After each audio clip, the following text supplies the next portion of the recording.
So these two names, Eastern Goldfinch and Willow Goldfinch, are derived in different states of North America, which shows how widespread the American goldfinch is. It was chosen by school children in Washington in 1951. I don't know the full story of it, but I am very surprised that the school children, for the first time, not scientists, chose the bird's name. But the scientific name of the American goldfinch is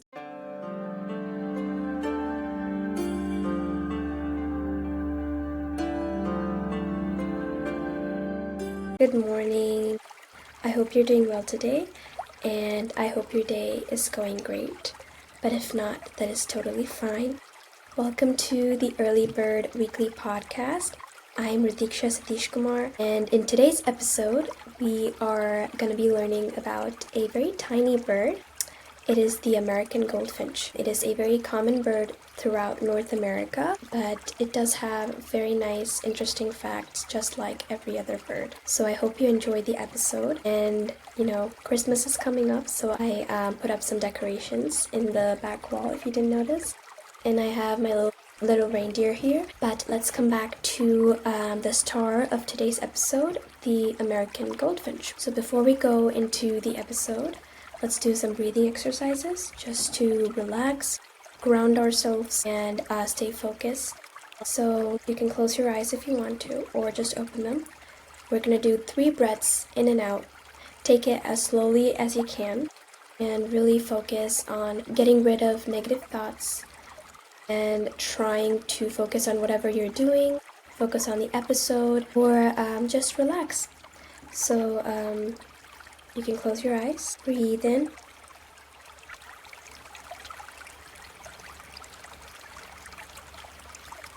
and out, very slowly.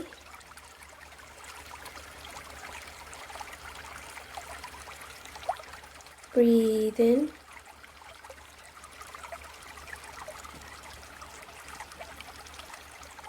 and out. Last time here, take it as slowly as you can. Let go of any thoughts that are bothering you. Just focus on what's good and what's positive. Breathe in.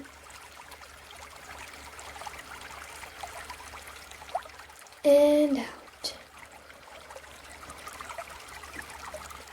You can open your eyes if you are closing them. I hope you feel relaxed and I hope you feel focused. So let's get into the first fact about the American goldfinch. The American goldfinch is the state bird of Iowa and New Jersey, where it is called the Eastern goldfinch, and Washington, where it is called the willow goldfinch. So these two names, Eastern goldfinch and Willow goldfinch, are derived in different states of North America, which shows how widespread the American goldfinch is. It was chosen by school children in Washington in 1951. I don't know the full story of it, but I am very surprised that the school children, for the first time, not scientists, chose the bird's name. But the scientific name of the American goldfinch is different. We'll get to that later. The second fact is that the American goldfinch do not act aggressively towards predators within their territory. The only reaction is alarm calling. So they're very peaceful birds. I watched a video about the American goldfinch, and it looks like they like to be with other birds. Sometimes, pairs would form colonies just to defend against predators. So even when feeding in feeders or flocking, these birds are very I feel like social. They are very social, and they like to be in colonies. They are very peaceful. So, according to the Cornell Lab of Ornithology, the American goldfinch is one of the strictest vegetarians in the bird world. So, the American goldfinch actually eats a lot of seeds. It's a granivore. So, mostly it only eats seeds either from the ground or from thistles, milkweed, or cattails. The fourth fact here, in the winter months, American goldfinches often eat at bird feeders provided by humans. And their favorite seeds are Niger seeds, actually, commonly and erroneously called thistle seed. So thistle is their very, very favorite seed. And sometimes, these birds actually have the latest kind of breeding season, which is like in July, which is very, very late after every other bird. So the reason for this is the thistle seeds bloom later. So that's why whenever they have thistle seeds available abundantly, these birds choose to breed around those times, because that would prove advantageous for the energy needed to raise their nestlings. So other birds do this as well. They can vary in breeding season, either earlier, an average breeding season, or a later breeding season, mostly according to the availability of food. We see that in the American goldfinch as well. The fifth fact here, the brilliant lemon yellow color of a male American goldfinch is produced by carotenoid pigments from plant materials in their diet. So we've encountered the famous carotenoid pigment before. I think it was in the Rose Robin episode, and then the Spoonbill episode. So far, we have seen two birds that have their colors based on or derived from the carotenoid pigments. I do have some green tea here, just like every day. Today it is a little bit more warmer because, I don't know, it's just warmer. So, the sixth fact here, the nest of the American goldfinches is so tightly woven that it can hold water. So these American goldfinches are very, very, protective over their nest, especially when there's nest building. The males get more defensive, so that's when the males kind of fight against other males. But other than that, these birds are very, very peaceful, just like I said.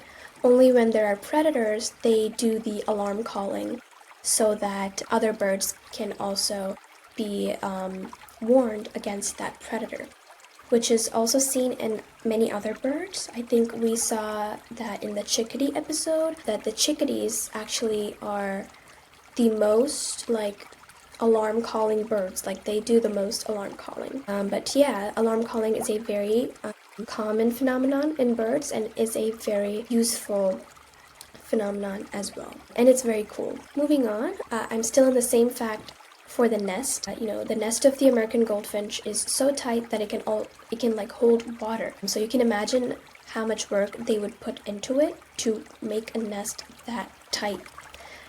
And it is possible for nestlings to drown following a rainstorm if the parents do not cover the nest. American goldfinches use their feet extensively in feeding. They can easily feed upside down. So the American goldfinches are very acrobatic, just like the Shima Anaga. Moving on to the eighth fact, the American goldfinches try to avoid conflicts when they show only the side of the body to an aggressor, leaning away, flexing the legs, retracting the neck, and pointing the beak down.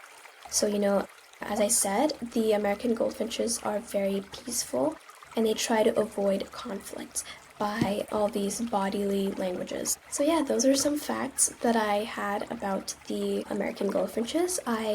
And by the way, I get all of my information mostly from animalia.bio. It's a very good website. If you are interested in learning about any of these birds, just search up their scientific name or their actual name, and I'm sure it will pop up. So yeah, moving on to the ecological niche of the American goldfinch. Due to their seed-eating preferences, the American goldfinches help to disperse seeds in the ecosystem that they live in. So we can see that eating seeds is very important for birds as well as for the ecosystem, because that is one way that we can keep nature growing. So that's a very nice thing. The population of the goldfinch is actually not very set. One website suggests that in total there are 24 million individuals, and then another website suggests that it has 42 million. so I don't really know which one is right. The American goldfinches are of least concern, so they don't really have any threats except for predators. So yeah, very nice to hear that. Moving on to the family of the American goldfinch, and the scientific name. The family, it's from the family Fringillidae. I think that's how you pronounce it, either Fringillidae or Fringillidae. Some of the other finches in this family are the chaffinch, the house finch, and there's also other birds like the pine siskin, the canary, etc. And all are kind of the same size of the goldfinch, so I can see how they're all related. And the scientific name of the goldfinch is Spinus tristis. I don't really know as to how the scientific name was derived, but it is a very cool name. The American goldfinch, just to give an overview of the bird, it is a small migratory bird in the finch family. It's the only finch to undergo a full molt, which means it sheds its feathers and it grows new feathers. We'll learn more about it as we move further into the episode. The American goldfinch is a granivore, which means seed eating. The American goldfinch is a part of the bright yellow collection. So last time I think we saw the barn owl, which was the part of the Hairbringers of Misfortune collection. The bright yellow collection consists of animals like the eyelash viper, which is very yellow by the way, the golden oriole, which looks very similar to the American goldfinch, the golden lion tamarin, and many other yellow animals, and it's very cool. So yeah, those are some just a little overview of the American goldfinch there. Now moving on to its appearance, we can see that the American goldfinches molt in the spring and in the autumn, and this is actually tied to their breeding. As I said, they breed very late, and this might be because they are molting. And the molting process, just to clarify, is the shedding of feathers and the regrowth of new feathers. So this molting process happens in other birds as well, but not 2 times. This is the only bird, I think, or one of the only birds that goes through 2 molting processes and molts completely in its family. So the molting process also takes a lot of energy, and since it takes a lot of energy, the birds would not have enough energy to raise their nestlings, and that is probably why they wait until they molt 2 times and then start to breed. The American goldfinch is very small. It only weighs 11 to 20 grams and its length is only 11 to 14 centimeters, but it is very widespread all throughout North America. We also see some sexual dimorphism in the American goldfinch, which means, by the way, differences between males and females. So we can see some dimorphism in the feathers of the males and the females. So the males have vibrant yellow feathers in the summer, and they molt or turn into olive brown during the winter. But the females have a dull yellow feather shade, or a dull brown shade. It's the males that are very vibrant, only in the summer. It's very cool to see that males lose their color in the winter and then they grow it back. It's very cool. Moving on to the location or the geography of the American goldfinch. They breed across North America from coast to coast. So they are very widespread all across North America, and they are short distance migrators, which means they migrate for a short distance for the winter. They move south actually, to Canada or Mexico.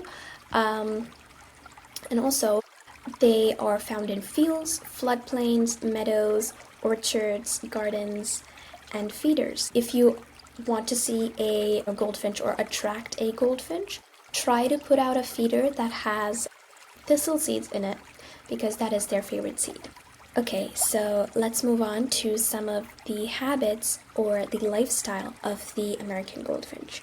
So these birds often vocalize during their flight, producing a tweet tweet tweet or t t t t t calls, punctuated by silent periods. I'll attach a recording of the bird call so you can, listen to it.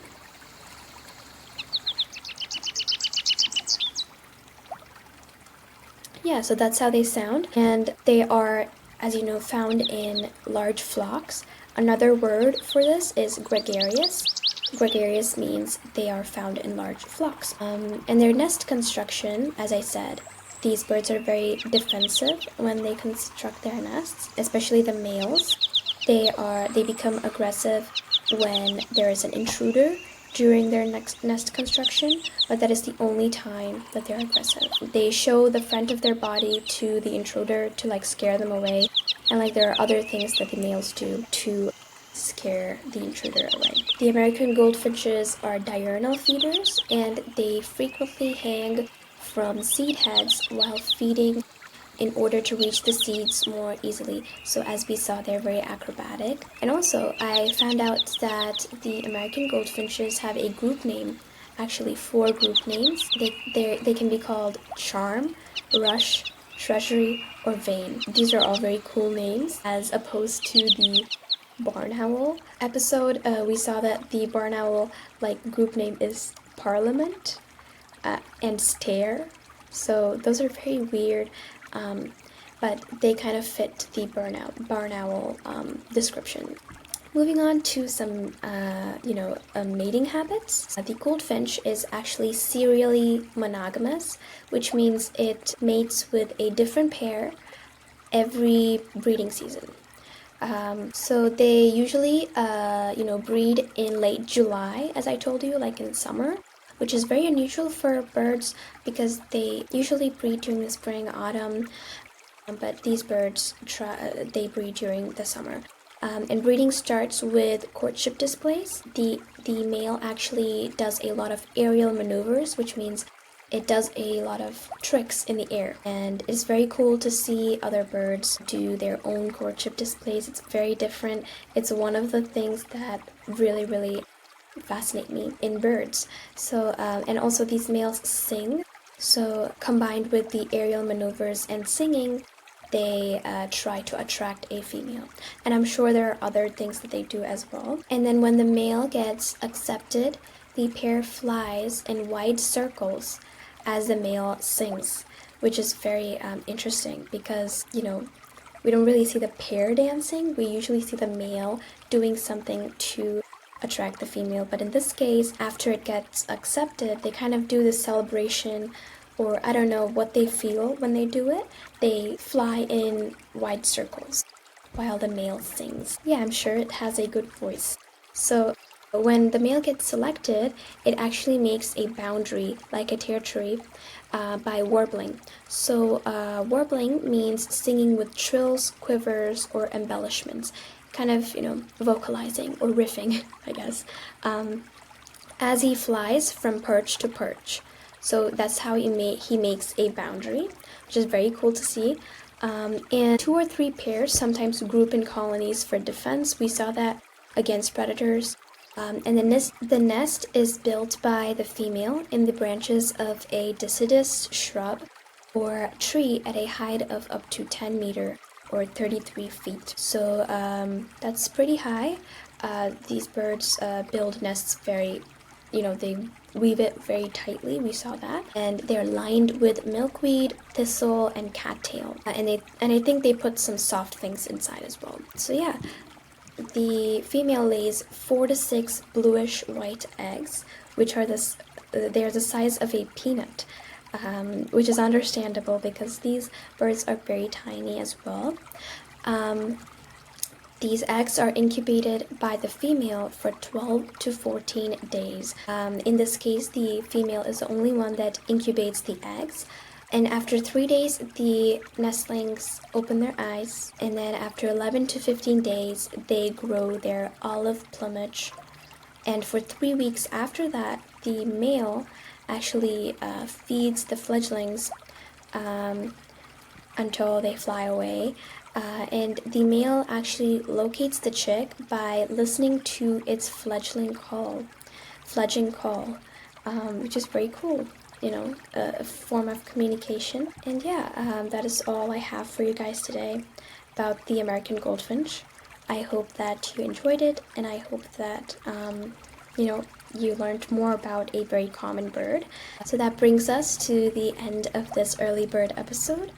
I hope you enjoyed learning about the American goldfinch, and tune into my episode next week when we'll be chatting about another very cool bird. And I apologize for not posting last week because I was actually sick, and I don't think you would want to hear my voice last week. It was very bad. But I'm okay now, and I still have a lot of schoolwork left, but I decided to make the episode very early so that I have time for my schoolwork after. So I hope you guys enjoyed the episode. I hope you guys learned something new.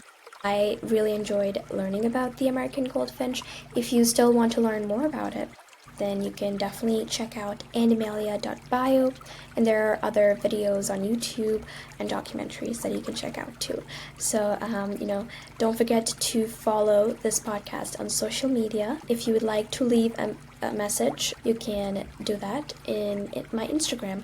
The username is early_bird_weekly_podcast. I know it's a very long username. Or if you'd like to send me an email, you can send it to earlybirdweeklypodcast@gmail.com. Feel free to ask any questions or give feedback. I'm open to any suggestions for the future episodes as well. Sometimes I do run out of options, even though it seems like there are thousands of species of birds. I get very confused which one to pick every week. So yeah, I'm open to any suggestions. If you liked this episode, you can share this to your family and friends. That is always very, very helpful. Or feel free to leave a review on Apple Podcasts or a rating on Spotify. Or just keep listening, just keep doing what you do. So thank you so much for being here with me, and I hope you have a nice day. Goodbye.